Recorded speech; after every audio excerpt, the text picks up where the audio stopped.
Welcome, everybody.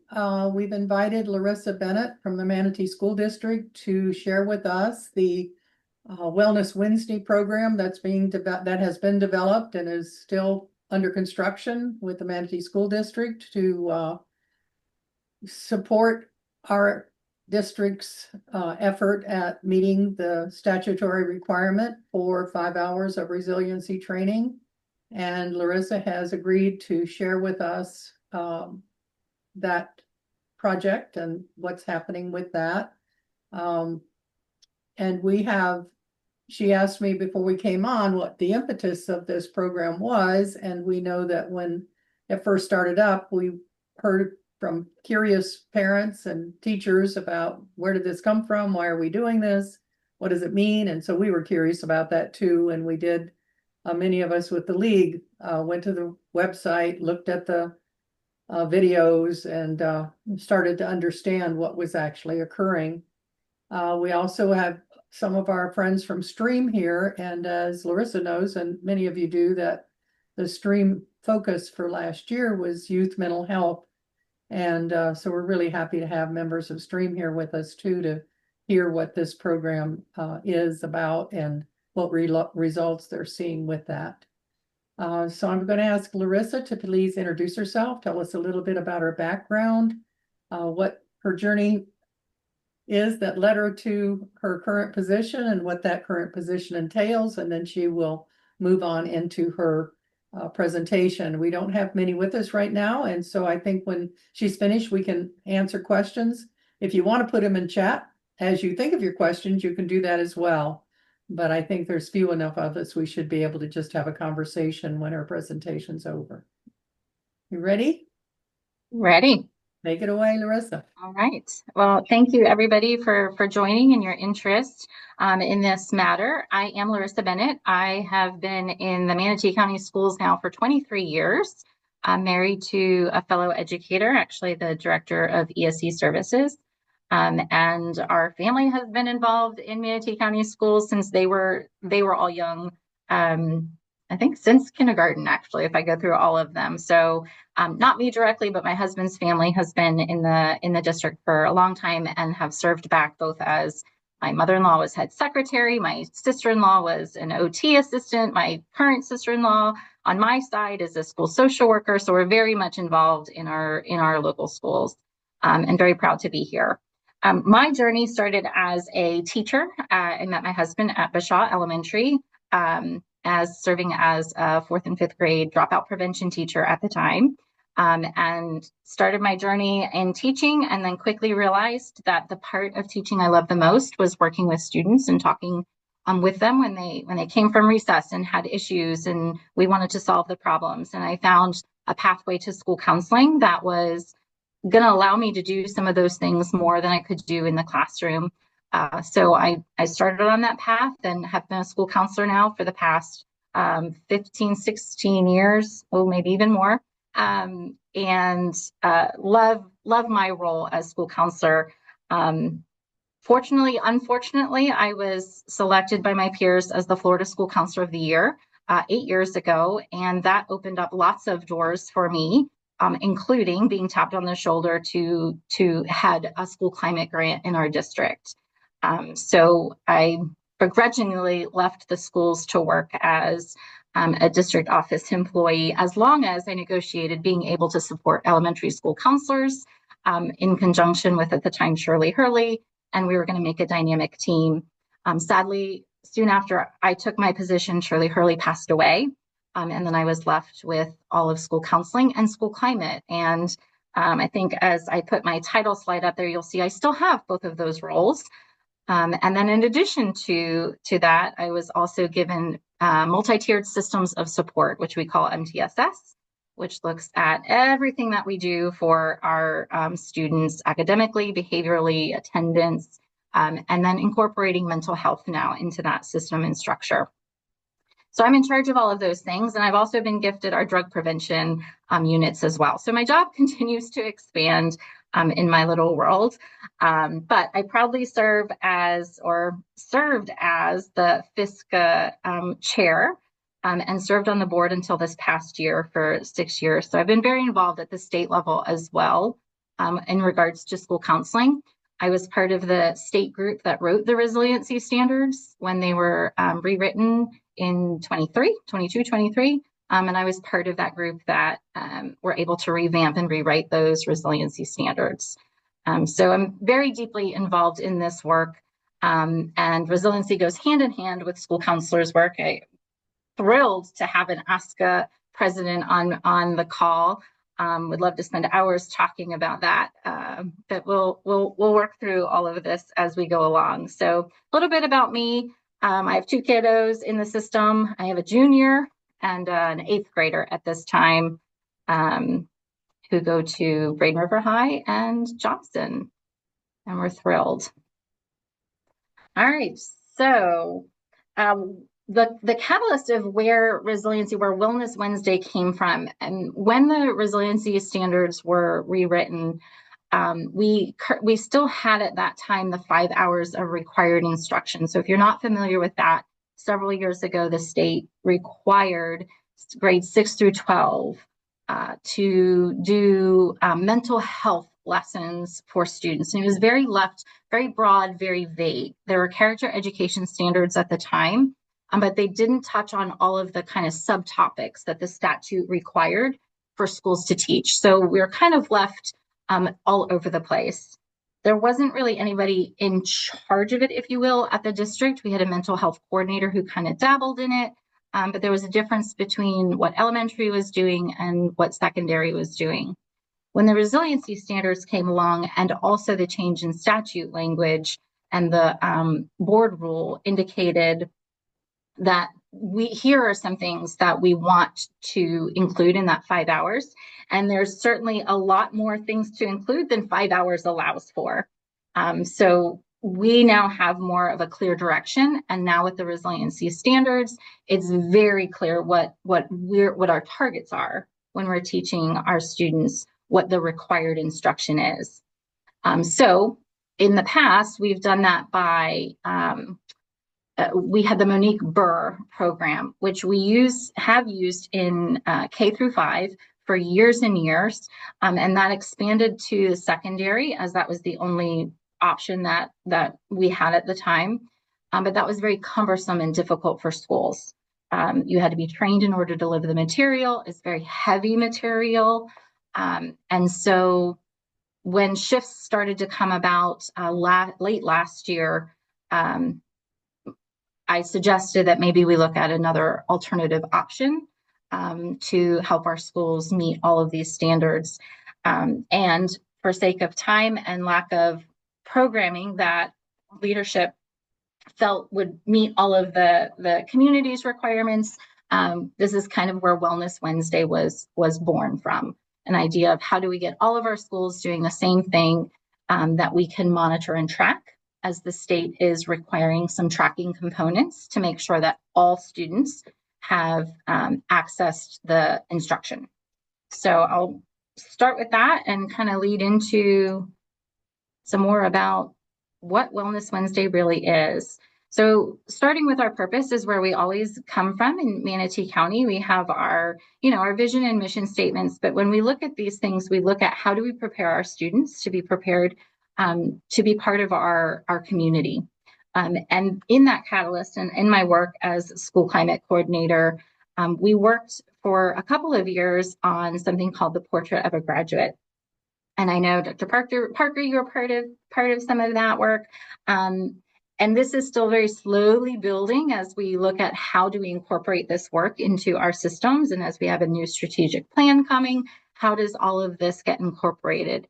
So what you see on the screen here are the 6 traits or 6 concepts, if you will, that our Portrait of a Graduate Committee, which was made up of community members, school staff, district staff, business partners, came together and really analyzed what it is that our community wants for our students when they graduate from our schools. And we really broke down and defined each of these areas. So these are just the main headings here.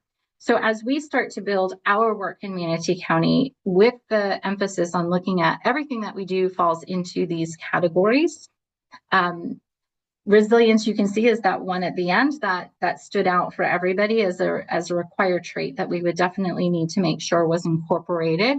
And so that's the kind of the lane that this work goes through. But I'm going to show you how I've aligned the rest of the traits to make sure our students are starting to hear the language.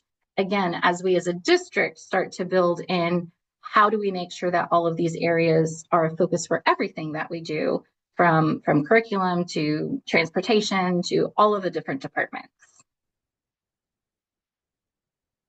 And of course, our work with resiliency is grounded in the state language. So again, when all of the shifts came in the statute language and the board rules came around, resiliency really became the focus of primarily our First Lady. And so she really set out to make sure that students in Florida were resilient. And so the state kind of grappled around with some definitions of it. And actually, for transparency's sake, when we wrote the resiliency standards, there was not a state definition yet of what resiliency was. So we were kind of flying blind in that process. Since then, the state has put out a lot of great information as to what they feel builds a resilient student. And those were all things that we wanted to make sure that we were incorporating in our schools. So again, we were already doing 5 hours of mental health instruction in grades 6 through 12, but this really broadened that spectrum. From the school counselor perspective, it opened our doors to be able to work with our students on some of the skills that politically became kind of no words, that social emotional learning type of things. What we found when the state created all of these materials for us is they encompassed all of that work in there for us. So it was not something that we had to, push away from. It was something now that we could embrace and really build into our systems with really clear state definitions of each of these concepts. And so why is the big push for the resiliency education and the resiliency standards and where we landed with Wellness Wednesday? Well, besides the fact that it's in statute and in board rule, and the governor and First Lady is part of their priority and focus in building a resilient Florida, we looked at our data in our district and we recognize that our students need to build their own skill sets. When we look at our data across the board, you can see our discipline data from last school year and kind of rank ordered for each area in elementary, middle, and high. So when we can look at analyzation of data, I tend to kind of go a little bit deeper. So again, taking that school counselor model or that problem solving model that we use in MTSS, it's the same. We look at what is the problem, and then we look at why is that problem possibly occurring before we create that plan. So when we look at elementary, our number one disciplinary event across the board is aggression. And we're seeing this aggression at higher levels and more intensity. So we can hypothesize and problem solve where this may have came from. That increase definitely came from after COVID. So we've got these students coming into elementary school who have not gotten their basic skills of what do I do when I have heightened emotions? How do I navigate those? And we know that behavior is just a communication tool when we don't have any other way to express our needs. So what we're seeing there is the aggression components. And so we want to make sure that as we build in elementary systems, we're focused on providing our students the skills that they need so that they can regulate their strong emotions so that they have more appropriate responses to behavior. As we move towards middle, we start to see inappropriate behavior becomes more of an area of concern. Number one referred offense is for that inappropriate behavior. So some of that comes along with the age, right? Teenagers, they're in that preteen teenage year, so they're pushing back, they're finding themselves, they're kind of maybe starting to push a little bit of boundaries. But those inappropriate behaviors, when they're in the classroom and being disruptive to their other classmates, you can see those next two behaviors down in middle school are defiance and disruptive behavior. And then we go into disrespect. We call those the 3 big Ds. And they all end up lining up with the level of inappropriate behavior that we're seeing with our middle school kids. We can hypothesize and look further at that data, and we can say that our students are lacking. Again, if I'm in elementary and I don't have the skills to regulate my emotions, to know how to behave appropriately, when I get to middle school, I've learned some skills at this point, just naturally developmentally, to help regulate some things, but maybe not regulation enough, or I've not learned appropriate skills on how to redirect my energy. So then I engage in behavior that would be considered inappropriate. And then finally, when we look over at high school, we see that attendance becomes our number one concern. Looking at whether that's skipping school or skipping classes during the school day. You can see tardies are right there underneath. So then what can we hypothesize? Well, one of the big hypotheses there would be then, I've struggled all along from elementary to middle, and now I'm in high. I struggle academically, so I'm just gonna bail out. There's that level of engagement. I think that was one of the questions that Dr. Parker sent me was, are we providing relevant instruction to our high school students? And I could go on for a whole day seminar about relevancy in schools and shifting models in high school, but that's not our focus today. But certainly it's definitely something that needs to be addressed and discussed as our students are changing along with societal shifts, social media, advancements in technology. And so where do we throw all of this in? Well, they're all in that hypothesis bucket. And so how do we respond to that? We've got to tackle it kind of like they say with the elephant, one bite at a time, and see where we can have pretty much more impact with little impact on our teachers as we possibly can, because they are overwhelmed with the amount of required instruction components. In addition to that, I'm always that student-centered person, want to always make sure that they're at the core of what we do. So the Florida Youth Specific Youth Survey was shifted from the CDC Florida Behavioral Youth Risk Assessment, and then we created our own survey, as you see in 22-23. That survey goes out to students in grades 6 through 12, randomized, so it gets a pretty good picture of students in our state.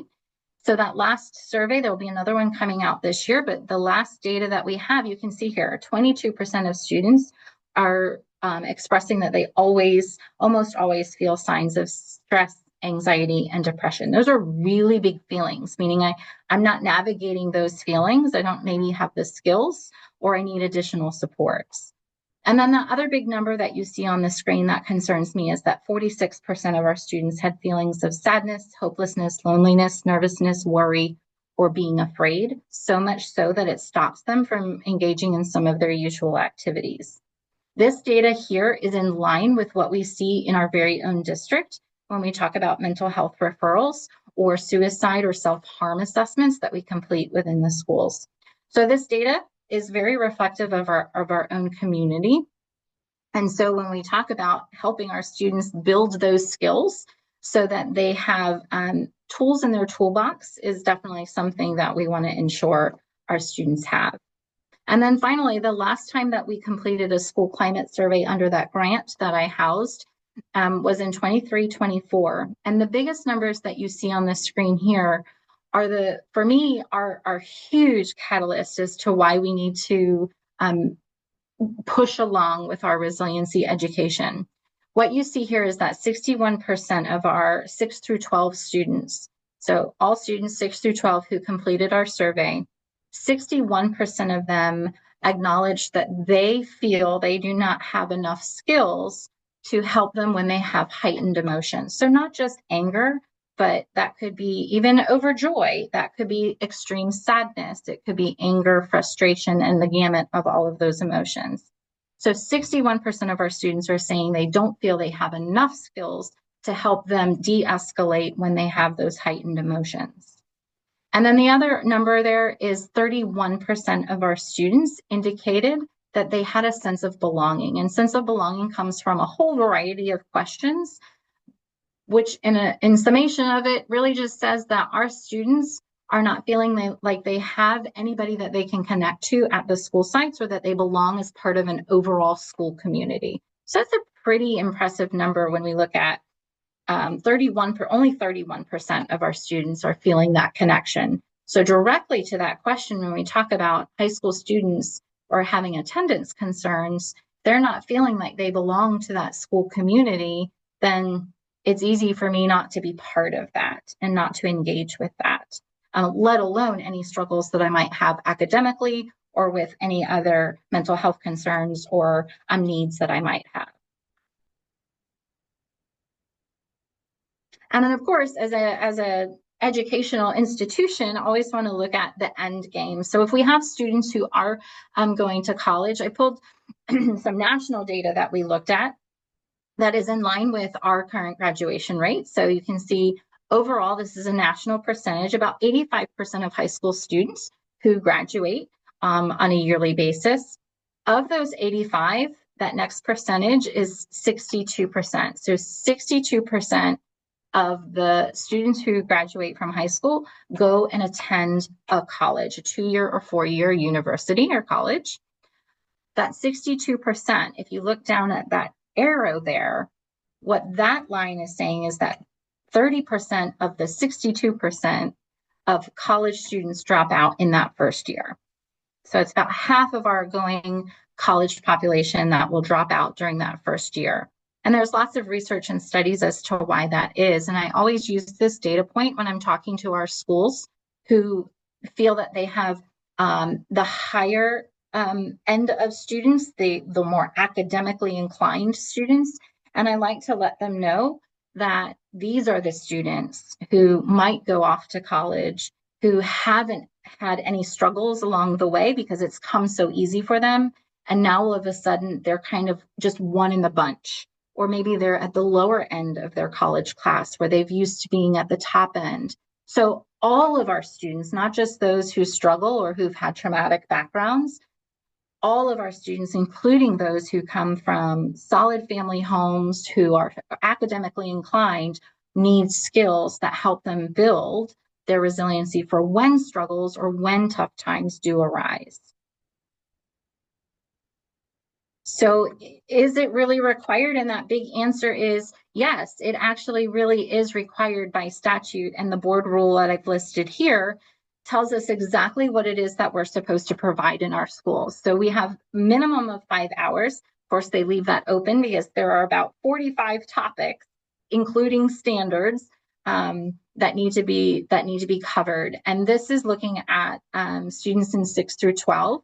We look at data-driven instruction. Well, I just showed you a lot of data there that tells us we've got to definitely instruct in these components. And then it's related to civic and character education and life skills education. So those are 3 words. Civics, we've got lots of things that go on in our civics realm. Character education was kind of the category of the old standards. They were character education standards. And in a time when the state wasn't quite sure which language to use, we started to use life skills as that kind of band-aid between what was social emotional learning and what is now in the state of Florida as seen as resiliency. So you can see all of that kind of just encompasses to be what resiliency education is. And the health education standards, that is where the resiliency standards are tucked into. They're tucked into the health education standards. And you can see that that instruction will advance each year through developmentally appropriate instruction and skill building. So I kind of touch on that as we go through the actual plan. We're not quite there meeting that one yet, but that's in our plan as we roll forward.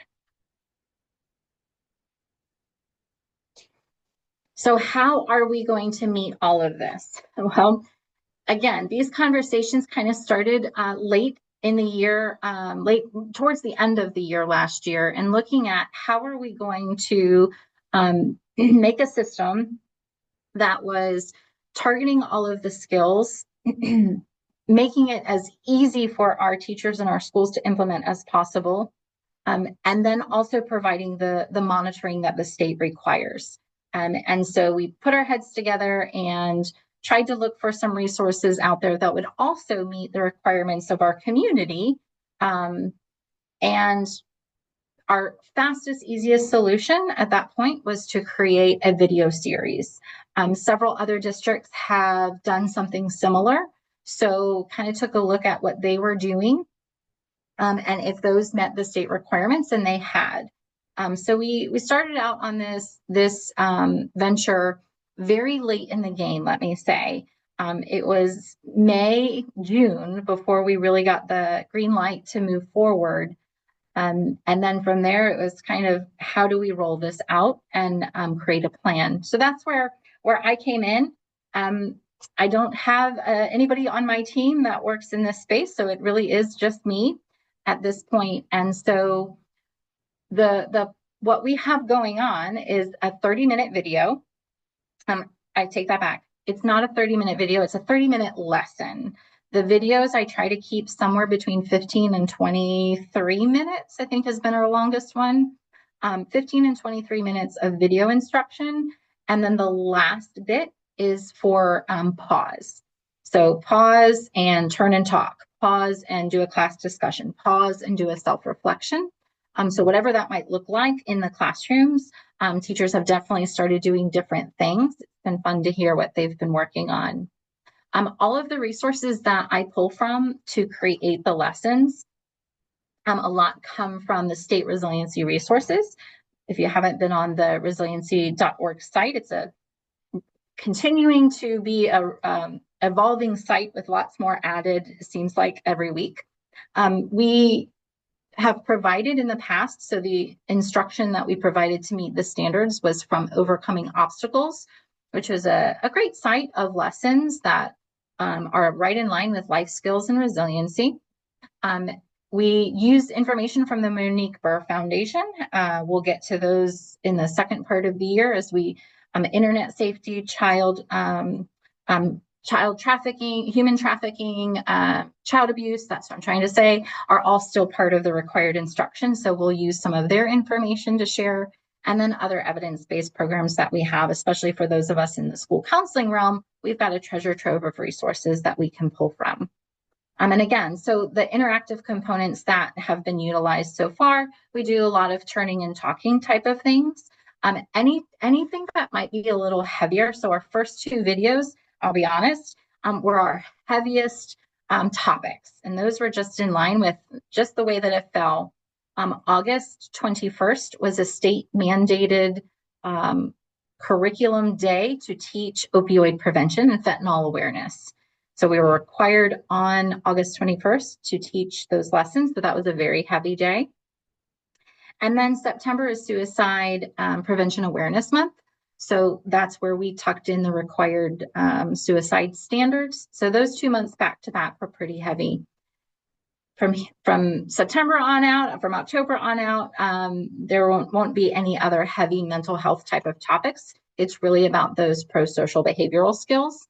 But anytime we might have anything that's personal or heavy like that, it's all done in reflective writing or just reflective thinking. There's no sharing, there's no turning and talking at that point, but really that internal introspective.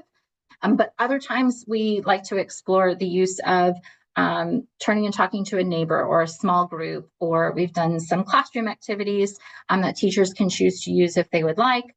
But definitely some guided group discussions, all prompted in by the videos, so that really the only thing the teacher has to be prompted for is the pause button on the screen and the prompt verbally that will say, teachers, please pause the video now. And the directions will be on the screen for the teachers. They also have a teacher guide that tells them at what marker in the video an activity will occur, whether that's students are going to talk while the video continues, or if there's a pause that the student will need, or the teacher will need to make sure students are in a group or working with a partner or anything like that. So for the current school year, fortunately, I was granted the opportunity for just one lesson. We attempted to do 2 per levels, and leadership wisely said, let's just start with 1 video per level for this year, and then we can build and grow on those so that we meet that developmentally advancing component of the board role. So this year there is 1 video for 6th through 8th grade, and there's one video for 9th through 12th grade. So we're addressing their different set of standards. The resiliency standards are written by those grade bands. So it's 6, 7, and 8, and then 9 through 12 are one grade band. So we have one video that we're trying to hit all of their standards in those 20-ish minutes to make sure we get all of that information covered. We're getting feedback about every 2 months from our sites. So making sure that the videos that are in production are being written are in line with what the schools are saying that they're able to handle time-wise, the student level, things of that nature. What we would like, what the intention will be, is for our students and staff to be the primary focus of our videos. Me being a single person team with 4 other major jobs in the district, that's just not happening as much yet. We do have some students that we've been able to include, some staff interviews, but certainly not as much as I would like to see. We will have a committee starting for second semester, so to help start drafting some scripts to get ahead of the game. Right now, I have a 3-day window by the end of the month of which I can finish a video and get it out on time. And I typically end up with 3 days left over. So it's a very tight turnaround for me to get these done right now. So a committee will definitely be helpful once we have a little bit more breathing room. And then, of course, there's a great plan in place on the master plan to have our school-based TV production teams in, especially in high school, but some of our middle schools have those as well, and that they'll be able to generate some commercials and some content so that we'll be able to add those to the videos as well. So that way our students have more choice and voice into what they can express and share by staying in the strands of the videos. For next year, if this plan continues, so it's constantly being reevaluated, it's a big lift for me, so I've definitely asked for some more support as we move forward. But the plan would be next year, we would have our 6th grade video done, our 9th grade videos done, and we would add a 7th and 8th video and a 10th through 12th video. So then the following year, again, if it stayed the way it is, we would add one more set of videos. So each grade would have their own specialized video over time so that they're not seeing the same thing each year. So we want to make sure that we build that as much as possible. And then our MSTV, they were short-staffed this year, so they weren't able to help us, but they've told us that they're hopefully willing and able to help us for next year and build some more professional-looking videos, as my skills are limited, although they look good, but they're very limited. So they would add that next professional component to our plan. So how does that flow? I go back to what we talked about our portrait of a graduate. And so this is where I've incorporated to make sure that we're introducing the skills to our students slowly throughout the year. Our calendar, as you see here, for each of those around that center line, those are all of our portrait of a graduate traits. So resiliency is everything that we do, but we primarily focused a little bit of that conversation in August. So if you take September and October was awareness, that was kind of the overarching theme of those 2 months. And you can see the topics that were addressed in each of those videos underneath each of the months. So as we move forward, it kind of builds that theme. So there's that centralized connection for our students, and we start talking about those larger skills of portrait of a graduate. And you can see coming up in December, we'll be navigating conflict. Just put a finishing touch with the superintendent right before this meeting here. So those videos are almost ready to roll out. And we'll be talking about how do we resolve conflict? Where does conflict come from? And how do we navigate those different components of that as well? So we keep those themes together, make sure we're hitting all of our standards throughout as well. So what do schools have to do, right? This was one of the biggest areas. With our previous programming, we had overcoming obstacles as monthly lessons to hit standards, but we know those weren't really happening very much. We had Monique Burr as part of the required instruction. And we got feedback from schools that was very difficult for staff who didn't feel like they had the appropriate training background to deliver these heavy lessons. And then the time and structure to do those lessons was complicated for our schools. So what we asked for them for the Wellness Wednesdays was just really to get pumped so that we can provide this to our schools, because we know this is something that is often looked at as one more thing on top of what a teacher has to teach in their content area. And for those of us who live in the kind of school counseling and student-centered world, this is the thing, right? We have to make sure that our students have the skills to access the instruction that's being provided. So we want to make sure that we pump this up the right way. And one of our schools I'm going to highlight here out at Lakewood Ranch High School, Mr. Belantonio is one of the fabulous APs there. And each month he sends out a motivation of what's coming up ahead. So you can see he already put one out for December based on our November theme of patriotism. So he's getting the teachers and the staff pumped for what's coming up in December. He did a fun one during hurricane season. So we've asked them to kind of set that tone, that this is helpful for all of us and we're all engaged in this together. Beyond that, we provide a guide. So we have, this guide has switched from single grade levels to 6 through 8 and then 9 through 12. And those wellness guides are sent to schools in preparation for the video. So students have a guide to go along with. The intention of this guide was to kind of capture just some of their thoughts, but give them a reference manual. So when they're done with the lesson, there might be some informational pages in their wellness guide that talks about strategies that they learned about during the session. And then, of course, the teachers have a guide as well, which tells them at what markers things will happen in the video and what they can do to prep their students ahead of time. We did ask schools to create a schedule of how the lessons would be done on their campuses. So nothing has been dictated to the schools. They have complete autonomy in how they want to deliver that. We have set the days for them based around the testing schedule to ensure that everybody is going to get the lessons. However, schools can be even flexible on that Wellness Wednesday. We've had Thoughtful Thursdays, and there was a clever name for Tuesday. I can't recall what it was.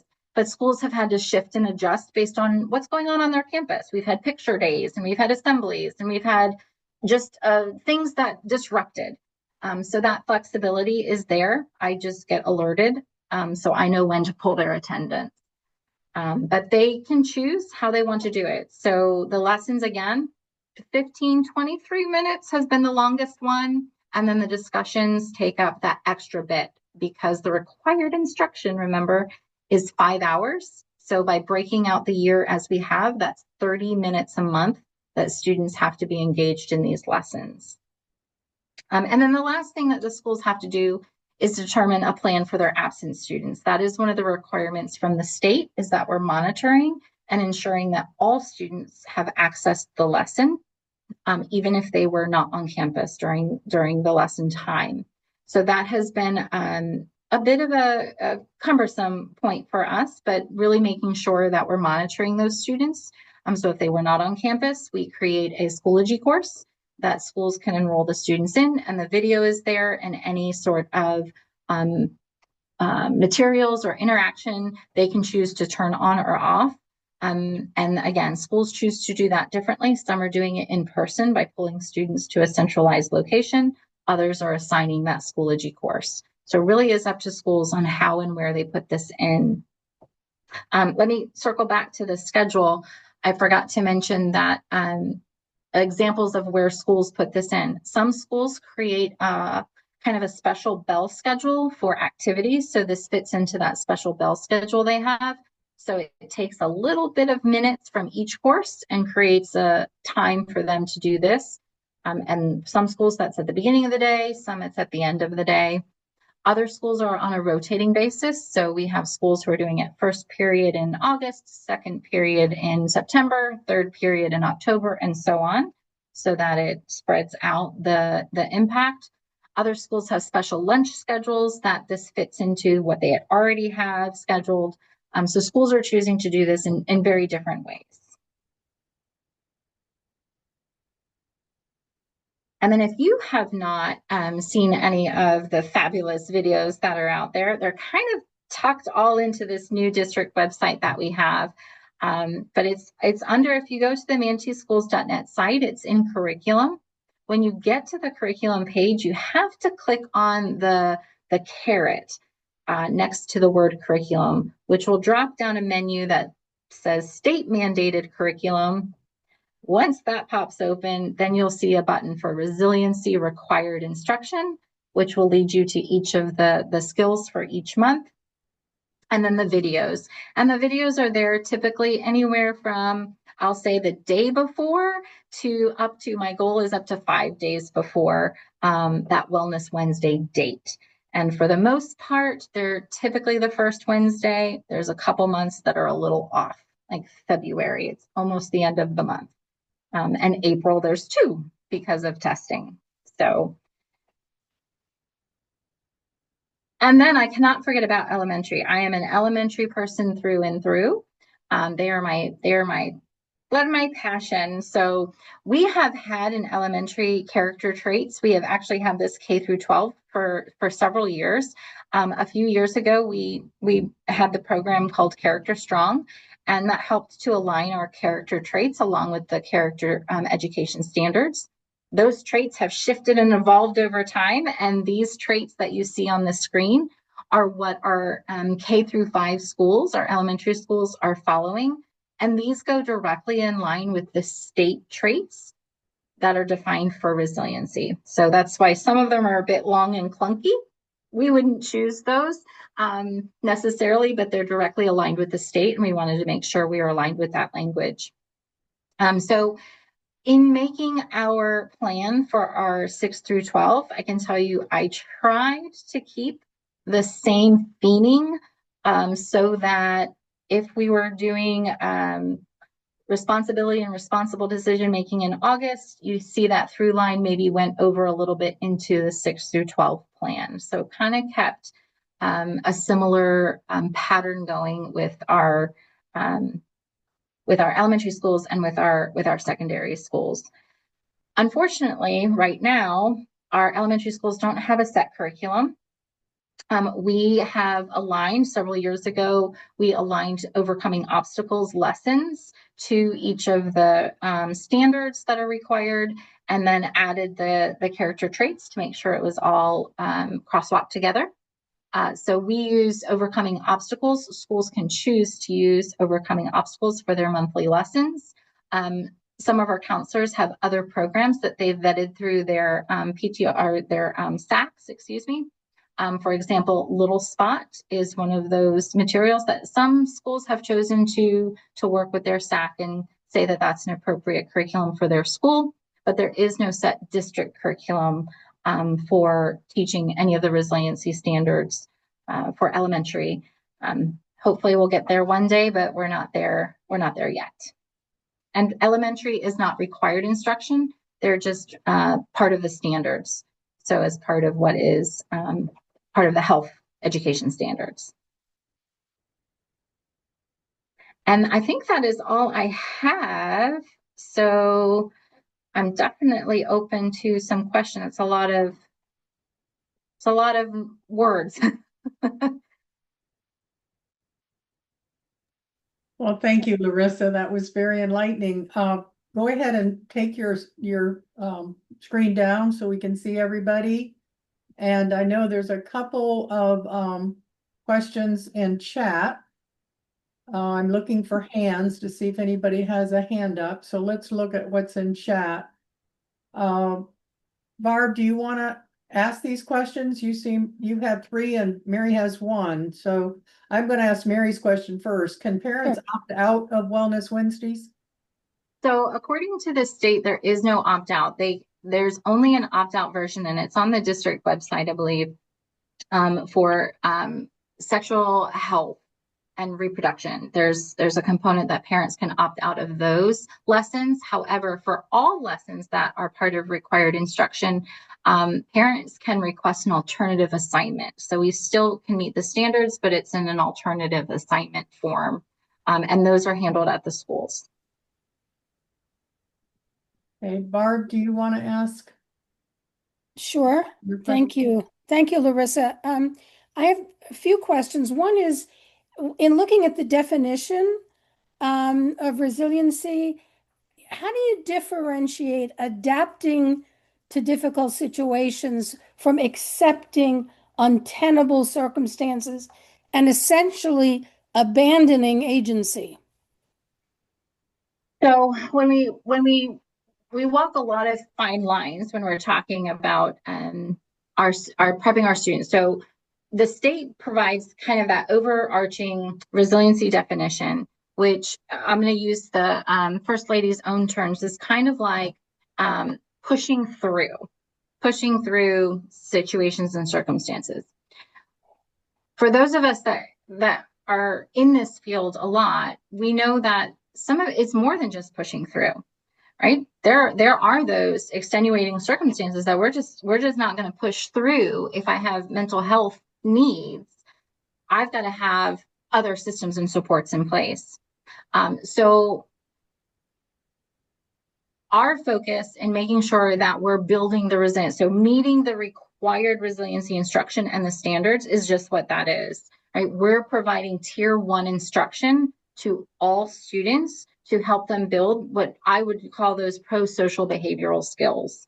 That these are the skills that will help you access instruction at school. They will help you navigate difficult circumstances. They will provide you resources so that if something or someone is more challenging than your skill set is allowing, then you know who those resources are that you can go to for that additional support and assistance. So then we look at when we bring mental health into the MTSS structure, and that's that tier 1, everybody, tier 2, some, and tier 3, just a few.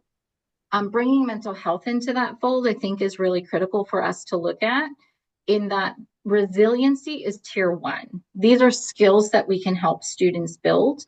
We do have some students who need extra supports in that. Having one lesson, and I'll say it, a 20 to 30-minute lesson once a month is not going to build all the skills I need, right? That's just plain facts. I wish this was an everyday thing. And in many of our classrooms, it's built into how our teachers function with their students. But then we still have those students who need those extra skills, so those tier 2 supports.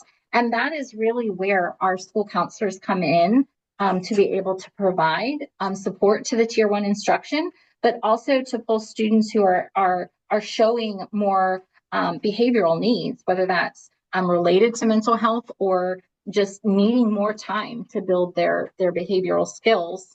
And then, of course, we've got those tier 3, those individual students who might be exhibiting those signs of mental health disorders, or who maybe need a little bit more of a structured therapeutic approach. And that's where then our counselors, social workers, school psychologists, and our mental health contracts can help students navigate those very difficult waters. But when we look at what is our purpose in Wellness Wednesdays, it truly is getting out information to our students so that we can help them start to navigate, maybe if they need a little bit more supports, or how do they navigate the supports that are out there for them. That actually answered more my second question. Thank you. And teachers are taught how to recognize, I mean, what's the process that goes from tier 1 to tier 2 in terms of teacher preparation? Well, overall, there's no teacher preparation as far as related to these lessons themselves, right? These are just very surface level instruction. When we start talking about where do we recognize those signs and symptoms of kids who might need more, first of all, from tier 1 to tier 2, we're looking at data or changes in behavior. All of our teachers are trained in youth mental health first aid. So that is where all of our teachers, our staff, I'll say staff, are trained in recognizing those signs and symptoms. And then who at the school site do you go to for additional assistance and support? Because our first 2 lessons, we knew were going to be heavy topics with the fentanyl awareness and the suicide awareness, prevention and awareness. What we have done is made sure that Wednesday was selected because we knew that our psychologists and social workers, that's more of a flex day for them. They're not assigned in meetings, so that they would be available on school campuses. So our mental health professionals, our school counselors are all ready and available should needs come up during the lessons. However, like I said, after those first 2, we're talking very surface, just social behavioral skills, not getting into things that are deeper that we would want a mental health professional to provide. Okay, So I go back to the teachers going to their youth mental health first aid training, and then the ongoing supports that schools provide for teachers to know when students might be exhibiting signs and symptoms. Okay, thank you. If I can just go back to that first question a minute, I guess my question is more in terms of the definition of resiliency, how you separate and do you separate pushing through difficult circumstances from circumstances that you should not push through. You need to extricate yourself, and here are the resources for doing that. For example, kids who are abused, they shouldn't push through abuse. No, They have to do something else. So I just right. want to make sure resiliency does Gotcha. not undermine self-agency. I got you. Absolutely not. And nowhere in any of the work that we've put out and anywhere with our students have we used that language of pushing through. I found that taking the definitions of each of those terms in and of themselves and using the standards was definitely more than we needed to provide to our students, without using that language in the definition of pushing through as had been stated. Because there are, like I said, our students just cannot push through. They shouldn't be pushing through. They need those supports to help them navigate. But no, definitely that language is not used with our students. We don't want that to be the messaging. The messaging is, here are skills that support your navigation through life. And then here are the resources if those things aren't working. Thank you. Mm-hmm. I don't see any hands up, so I'll turn to some of the questions that I've gathered. So in the first 2 lessons that you've described as being heavy, Yes. do the kids have a guide that a worksheet that they work through for each of these 10 lessons, or do they have a discrete one, or do they use the same one each time and it just keeps building? So do these places that I've made my reflection in, what happens to those? yeah, so of course my intention would be this beautiful little book that they have, and that's the guide that they have throughout the year. Again, building as we go each and every month. Those packets have just become a packet for each month. And so as written into the packets, that these should be shared with parents and discussed with parents so that parents are aware of the lesson and any thoughts that might have come up during the lesson. So we encourage the students to take those packets home, which put a little wrinkle in my goal monitoring for this upcoming month, because those packets went home and they don't have those anymore. So, but I'll navigate those as they come. But the intention was for them just to have something tangible that, as they were thought jotting, if you will, throughout the lessons, that they had something to take with them to remind them. So if we're teaching them some calming practices of, see 5 things, hear 4 things, touch 3 things, then they have that to take with them. And it's not just forgotten information back in the classroom. Most of the reflective components, again, they would not be things that they would be writing things that I would want somebody to monitor. So I'm with you on where your mind would be going to that. Am I writing things that we should be, that might raise a concern? Nothing of that sort was related to any of those topics. So most of any note taking or jotting that they're doing are really just reflecting on an experience. I can speak to the one I just created, thinking of a conflict that you've had with somebody and just describing that situation, and then the steps that you took to work through that. So teachers are not looking at those. It is stated in there again that they're encouraged to share with their parents at home. The interactive portions of these lessons that require a turn and share or discussion. Yeah. What kind of feedback are you getting in terms of the students' engagement in those interactions? So what I've gotten, you get feedback on both sides, right? What I've gotten from those that are willing to share the feedback, they like that component. They like that the students are able to practice in things that we're talking about. November's video was all about communication. So there was a lot of turning and talking and practicing those communication skills. So providing that structure in some of the feedback comments has been that they've loved that. I'll go on the flip side of that and share that there are comments that they wish that the videos were just videos and the kids just sat and listened. So you're going to get it both sides. The majority of comments on the feedback, though, have been that they've appreciated the turn and talk component specifically, to allow time for students to process what they're listening to and to practice the skills. Can I speak to the full engagement of that, of our however many 18,000 students or 23,000 students?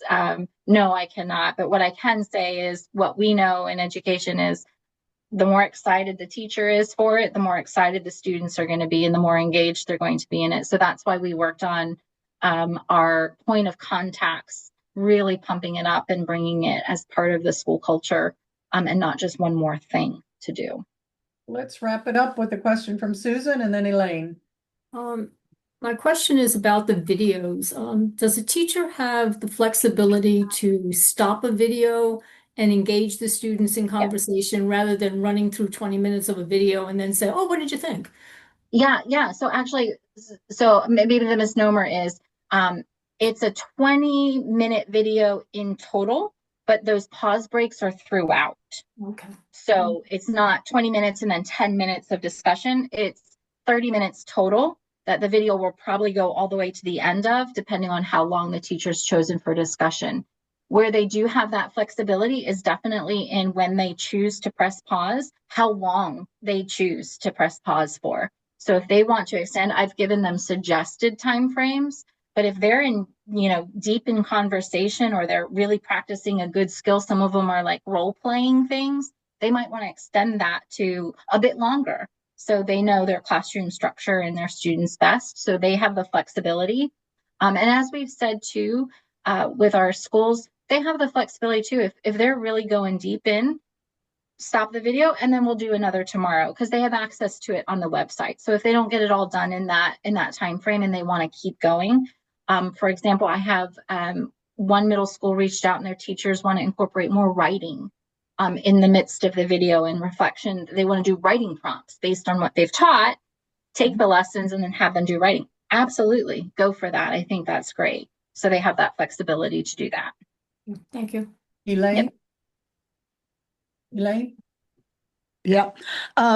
How are the schools or secondary schools organized to teach this? Are all teachers engaged in this, or is it somehow handled through a department?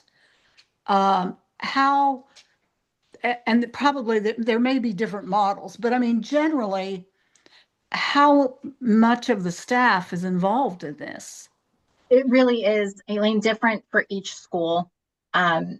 What I will say, specifically for high schools, I'm trying to go through their plans in my head.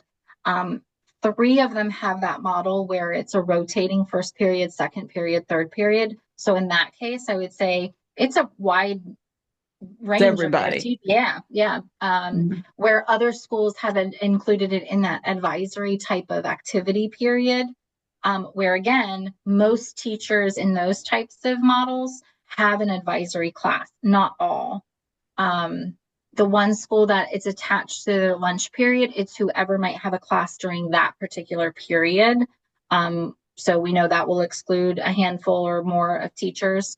So I would say probably more so it's more teachers than not. Okay. In Thanks. middle schools, it definitely is more of it's like 7th period. So it would only be those teachers. Yeah. So it really is dependent upon the schools and how they've structured. Thanks. Any other questions? Just I wanted to know, Mary Lynn, what the metric is to assess whether students are actually learning skills. That is a great question. One of my favorite questions. We do not have a dedicated metric. What we're using is looking at our discipline referrals. We will be with another grant coming on board. In our middle schools, we'll be doing a youth kind of risk survey, if you will, based on that work. So we'll have a metric at the end of the year to see some, from mid-year to end of the year, some growth there. But there's not a specific metric attached to this, but it's definitely something that I will want to add in the future. Thank you. Yeah, great question. Okay, well, our time is up, and Larissa, we thank you so much for your preparation for this presentation and your time to deliver this information to us. I would imagine it'll spark more conversations among other groups, and hopefully you'll have an opportunity to share more information as the program gets developed. So Yes. we really appreciate your being here with us today. Thank you. No, thank you. Thank you, everybody.